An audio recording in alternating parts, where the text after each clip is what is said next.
बाबा कसं वाटतंय आता? माझं काय आहे, बरं आहे. असं का म्हणताय? आजारपणात नेहमी पॉझिटिव्ह विचार करायचा. तर तुम्हीच जर असे बोलायला लागलात तर कसे लवकर बरे होणार?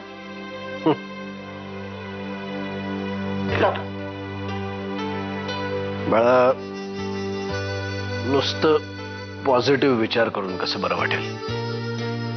माझ्या हितचिंतकांनी जे माझ्यावर वार केलेत ते बरे झाल्याशिवाय कसं बरं वाटेल मला? होतील हो, नक्की होतील.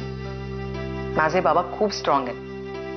मी तुम्हाला उगाच मरगळलेलं असंच झोपलेलं कधीच पाहिलं नाहीये. अगं तेव्हाचं सगळं वेगळं होतं. आता खूप फरक पडलाय माझ्यात. असं का म्हणताय बाबा? मला माझे पूर्वीचेच बाबा परत हवेत आणि माझी खात्री आहे की ती मला नक्की परत मिळते. ले ले ले ले ले ले जाऊया, आपण आईकडे जाऊया. ती बघ, आई आली, आई आली. काय झालं पांडू दादा? अहो वहिनी साहेब मगाचपासून रडते. त्या नीताबाईंनी साहेबांच्या खोलीतून चिऊच्या खोलीत न्यायला सांगितलं. आता चिऊ रडते म्हणून माऊ रडायला लागली. नरसिंह तुरुंगातून सुटून आला की सगळ्यात आधी तो तुला घरातून हकलून देणारे धक्के मारून.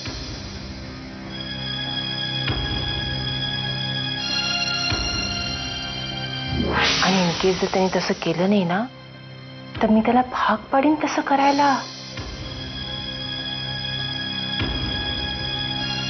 हा बोला वाकनेस.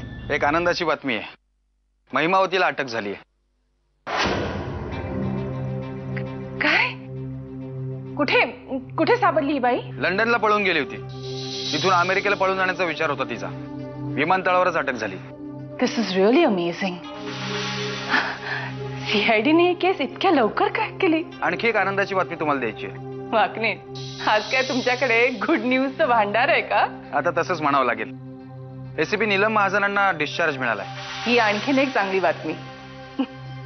रिअली वाकनेस, all is well that ends well. Hello बाबा. हा जानकी, आई कशी आहे आता? झोपली आहे का? अगं तिची तब्येत अजून नरमच आहे.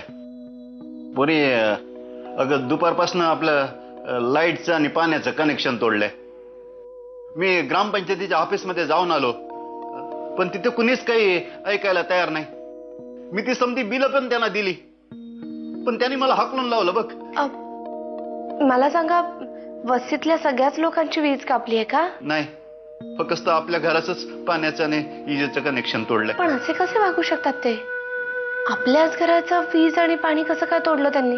ते काहीच ऐकून घेत नाहीयेत का? अगं नाही ना, तेच तर सांगतोय मी त्याला. त्याने इनवण्या केल्या, हातापाया पडलो, पण कुणी काय ऐकायलाच तयार नाही. अगं काय वाईट साईड मला बोलले. अहिल्याताई, अहो कुठे बाहेर निघालात का? अहो नाही नाही, बरं झालं तुम्ही आलात. मी तुम्हालाच भेटायला येणार होते. का हो? हेच सांगायला की तुमचं काम झालंय.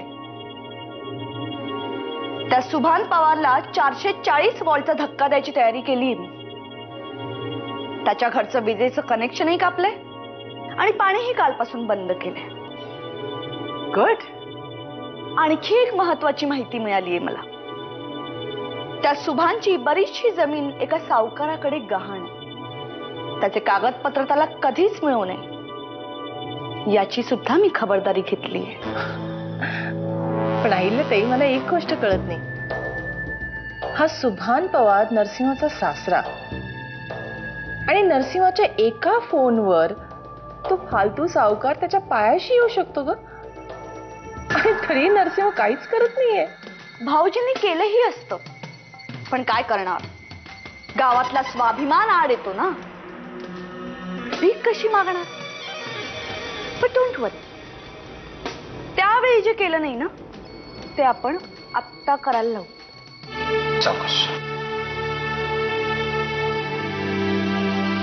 माझ्या राजकारण सोडण्याबद्दल जर तुम्हाला काही बोलायचं असेल तर बोलू नका.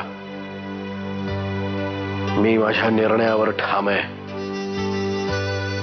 आणि आता ब्रह्मदेव जरी आला तरी मी माझा निर्णय बदलणार नाही.